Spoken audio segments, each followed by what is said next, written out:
Ang Ginoo maanaa kaninyo Nasab kinutlo gikan na sa ebanghelyo sumala ni San Juan. Mayaw ikaw, Ginoo. Si Jesus miingon sa iyang mga tinun-an, nahigugma ako kaninyo ingon nga ang amahan nahigugma kanako. Pabilin kamo sa akong gugma. Kung tumano ninyo ang akong mga sugo, magpabilin kamo sa akong gugma. Ingon nga ako nagtuman sa mga sugo sa akong amahan ug nagpabilin sa iyang gugma. Gisultihan ko kamo niini aron mabatunan ninyo ang akong kalipay ug mahingpit ang inyong kalipay. Kini mao ang akong sugo. Paghigugmaay kamo ingon nga ako nahigugma kaninyo. Ang labing dakong gugma nga ikahatag sa usa ka tawo ngadto sa iyang mga higala mao ang pagpakamatay alang kanila. Kamo akong mga higala kung buhaton ninyo ang gisugo ko kaninyo. Dili ko na kamo tawgon nga mga sulugoon kay ang sulugoon dili mahibalo sa gibuhat sa iyang agalon.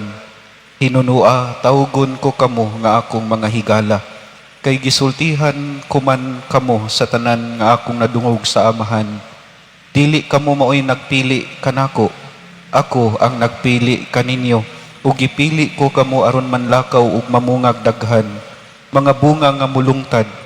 Busa ihatag kaninyo sa amahan. Bisag unsay inyong pangayoon kaniya sa akong ngalan. Kini mao ang isugo ko kaninyo. Paghigugmaay kamo. Ang Ebanghelyo sa Ginoo.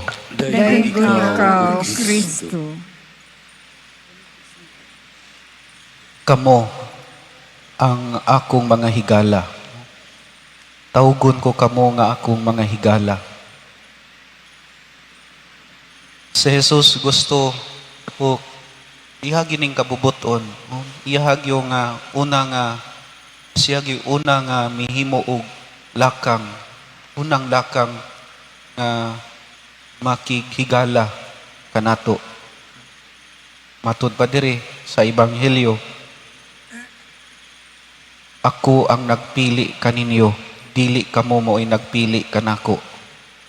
Si Jesus mo'y mipili kanato, dili kita mo'y mipili kaniya. Ang higala, ang friend, no? Lahi siya sa pamaagi sa pamilya, no?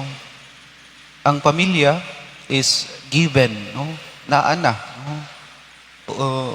Given na siya nga imuhang higugmaon, imong anak o imuhang inahan o imuhang lolo, lola, it's given, or more than that, it's a gift, no? Anana siya. No? But when it comes to friendship, you choose your friends. No? Imuhang pilion ang imuhang higala. No? And it is nourished by time. No? Mulambo siya, mumature siya sa panahon. No? Ang tinuod nimong higala, kadtong naila nimo sukad pa sa una. Maybe sa pagkabata pa nimo, it is nourished by time. No?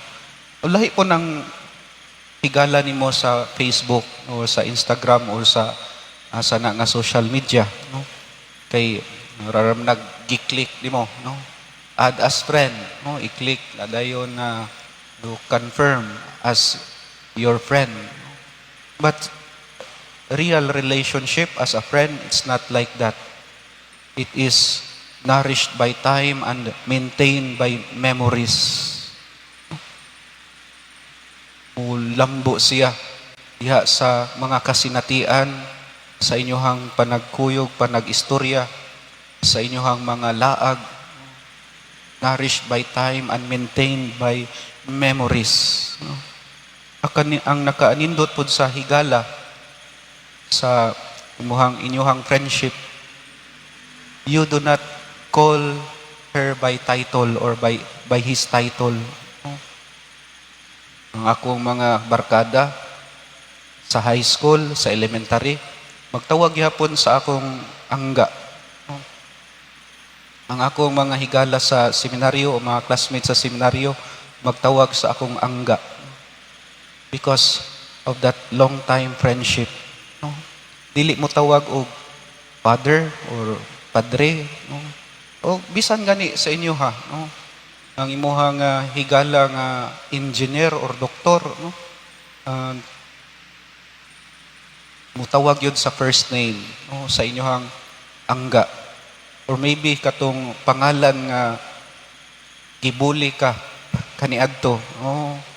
Ang tawag gihatagan kag nickname ani, no? Hantod karon maura gihapon ang ilahang tawag because of that friendship. Ang higala, ang friendship permits all human relationship. Mo patighog sa bisan unsa nga klase nga relasyon, no? Pwede mahimo nimong higala ang imuhang boss, no? Ang imuhang amo, no? Pwede na siya. Kung higala nimo ang imuhang amo, maybe productive kaayo ang inyong trabaho. Productive kay imuhang adlaw. Kay friends nimo ang imuhang employer. No? Kung higala nimo ang imuhang pari pananglitan, oh, pwede man na siya. No? You can be friends with your priest. No? It permits all human relationship when it comes to friendship. No? Ang friendship is walay boundaries, no? When it comes to time, no? Bisan pag magistoryahanay mo tibuok gabi pwede na siya, no?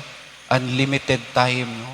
Walang kakibaw alas 2 naman dahil kadlawon, no? Sige gihapon tag istorya, no? Mo na ang friendship. Ang Ginoo nagtawag kanato nga makighigala ta niya. Gusto sa Dios nga makighigala ta kaniya. Pwede po siguro no nga ang imuhang mama mahimo nimong friends, no? Imuhang papa mahimo nimong friends, no? Friendship, when it comes to friendship, makasulti makasimuhang sikreto. Kay naman po'y bisan pagpamilya, mamag papa, na may mga butang nga dili nimo masulti kanila. But mas nindot gyud nga mahimo nimo ang higala ang imuhang ginikanan. Your friends can be your families. Your friends can be your families. It is good that your friends can be your families, but it is more better when your family becomes your friends. Ang imong igsuon, labaw pa ni ana, labaw pa sa igsuon, imuha pag yung barkada, imuhang igsuon, imuhang lulo, lola, mamag, papa, imuhang higala. And that's beautiful. Ang Diyos gusto makighigala ka nato. Open ta sa iya ha. And that's beautiful. And this is our invitation. Siya mo nagpili ka nato, wala ta mo pili kaniya. Gitawag ta niya karon nga mga higala. Amen.